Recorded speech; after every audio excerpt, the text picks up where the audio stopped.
জায়গাটা সুইচ হয়েছে দেখো।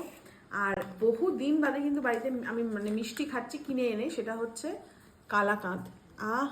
মৃত্যুঞ্জয়ের কালাকাঁদটা যে কি স্বাদ তোমাদের কি বলবো।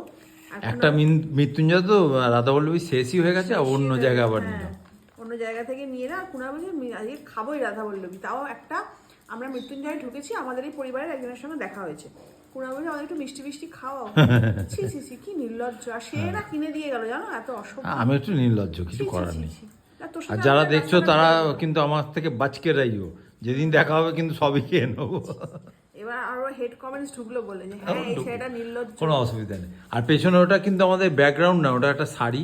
এত বৃষ্টি হচ্ছে, শুকাচ্ছে, তুমি খাবে যেটা নর্মালি বাঙালি বাড়ি যা হয় বৃষ্টিতে শুকায় না। কি করা যাবে।